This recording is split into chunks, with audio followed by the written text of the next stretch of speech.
Pregunta 6. Del enriquecimiento privado no justificado. ¿Está usted de acuerdo que la Asamblea Nacional, sin dilaciones dentro del plazo establecido en la Ley Orgánica de la Función Legislativa, a partir de la publicación de los resultados del plebiscito, tipifique en el Código Penal como un delito autónomo el enriquecimiento privado no justificado? Al 98, 99, 95% de los ecuatorianos les quita el sueño el enriquecimiento privado no justificado. El enriquecimiento privado no justificado estará en comprarse un celular, en comprarse una casita, cuando la propia Constitución dice que es uno de los derechos de los ecuatorianos y ecuatorianas acceder a la vivienda. No está allí el enriquecimiento. ¿Qué configura el enriquecimiento privado no justificado? Dice Carlos Marx Carrasco, hay 73, para poner un ejemplo pequeñito, 73 contribuyentes que declararon 0 de impuesto a la renta.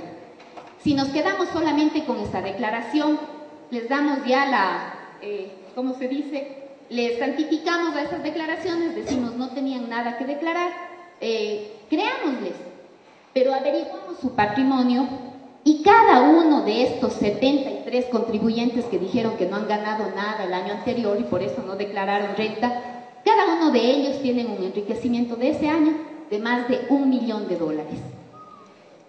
Si fuera justificado, tendrían que declarar impuestos.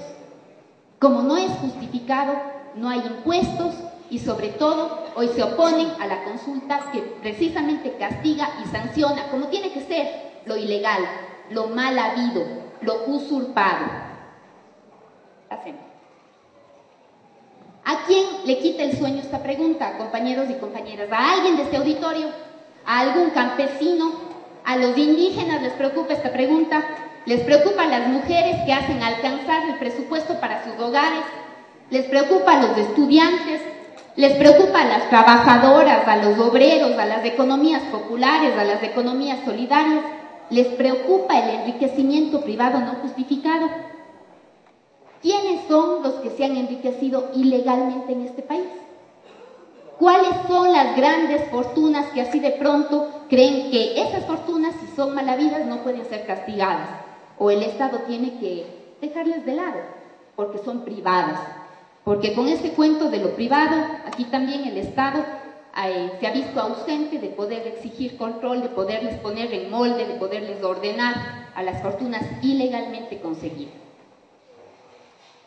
Cuando hablamos de enriquecimiento, para evitar aquello de esa atemorización de la gente, recuerden que es una y otra vez desde que llegó el presidente Correa, luego desde la Asamblea de Montecristi, cuando íbamos a enfrentar este proceso, siempre se ha dicho que si tenemos dos carros, pues el uno va a pasar al Estado, o que si de pronto había ya propuestas insolentes al extremo, ¿no? De que si una de las habitaciones de una casa no estaba siendo ocupada, pues enseguida el Estado iba a tomar partida y entraría alguien a utilizar esta habitación, o que si tenemos más de un bien, pues el otro pasará al Estado, ¿verdad? Siempre esas han sido la ofensiva mediática, la ofensiva además oligárquica con la que han tratado de irse en contra de las propuestas de este gobierno. Pero es enriquecimiento que alguien tenga el celular, porque lo que están diciendo es vamos a tener que demostrar la propiedad del celular, guardarán la factura del celular porque si no el Estado les quita. Es enriquecimiento un celular, es enriquecimiento la casa propia que garantiza la Constitución, es enriquecimiento que cada uno tenga un carro. Ese no es el enriquecimiento. La pregunta no se dirige al grueso de la población ecuatoriana, la pregunta se dirige al enriquecimiento, a las fortunas malavidas, a las que no han declarado impuestos, pero hay claramente un enriquecimiento patrimonial, un crecimiento del patrimonio sin que haya pago de impuestos, por ejemplo. Entonces, frente a esto, ¿cómo la Corte Constitucional definió la consulta? Es verdad, hace falta y es constitucional que se consulte sobre el enriquecimiento privado no justificado, pero el enriquecimiento no se dice es automático, es decir, no es una valoración subjetiva de cualquier persona.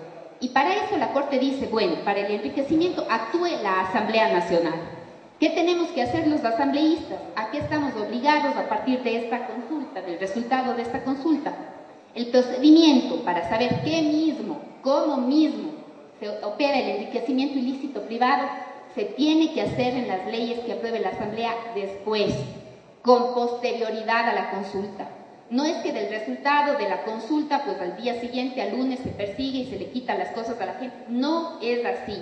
Es la Asamblea Nacional la que está encargada y obligada luego por la consulta a determinar en una ley cuáles son los montos para el enriquecimiento privado no justificado. ¿De cuánta plata estamos hablando? ¿Qué es enriquecimiento en este país? ¿Quiénes son los verdaderos ricos? ¿En dónde está el poder económico? Que ya sabemos, no está en el grueso de la población. Tiene que además verificar la Asamblea Nacional la relación que existe de este patrimonio, de esta fortuna, con el pago de impuestos, porque tiene que haber absoluta concordancia entre lo que se tiene con lo que se declara, con lo que se le paga al fisco, con lo que se tributa. ¿Cómo consta eso en el registro de la propiedad? Para eliminar, compañeros, para al menos poner orden y empezar a controlar aquellos testaferros, ¿sí? Sabemos cómo operan las fortunas en este país, sabemos a nombre de quiénes están los enormes patrimonios no justificados en este país. Entonces tenemos que revisar cómo vamos a establecer los montos, los impuestos del registro de la propiedad, las cuentas en el exterior, todo aquello que ha sido expulsado del país, pero siempre para ofenderle al Estado, para mentirle al Estado sobre el verdadero patrimonio. Entonces, estas condiciones se establecen con claridad en las leyes, en cuanto conozcamos el resultado de la consulta. Es decir, en las leyes y después, no es automático. Así que no dejemos que ridiculicen la propuesta, no dejemos que caricaturicen y sobre todo no nos dejemos aterrar por esa propuesta. A nosotros no nos quita el sueño que se castigue el enriquecimiento privado no justificado. Eso no le quita el sueño a ninguno de los ecuatorianos y ecuatorianas decentes, honrados y trabajadores. ¿Qué pasaba si no se hacía la consulta? ¿Qué condiciones son las que tenemos en la Asamblea Nacional para tramitar una ley como esta? ¿Qué es lo que pasa? ¿Habría cómo castigar el enriquecimiento ilícito en la Asamblea Nacional? Así nomás, por voluntad de unos pocos asambleístas del bloque. Eso sería imposible. La oligarquía, ¿sí? Aquellas fortunas mal habidas, aquellas fortunas que no pueden justificarse, aquellas que no tienen verdaderos títulos de propiedad, argumenta que se está atacando a la libertad de empresa, que el enriquecimiento no es delito, si nadie dice que sea delito, lo injustificado es lo que configura el delito, que el enriquecimiento es un indicador de desarrollo, que es un fin natural de las personas tener más propiedades. Esos son los argumentos. ¿Qué hace la consulta frente a esos argumentos? La consulta le va a decir al pueblo entero la voluntad del Ecuador.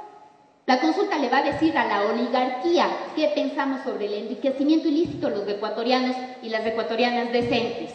La consulta es la orden que la Asamblea tiene que responder. La Asamblea ya no va a tener ninguna justificación, ningún pretexto para no aclarar con todas estas condiciones que les digo. Revisar el pago de impuestos, revisar el registro de la propiedad, revisar las cuentas en el exterior.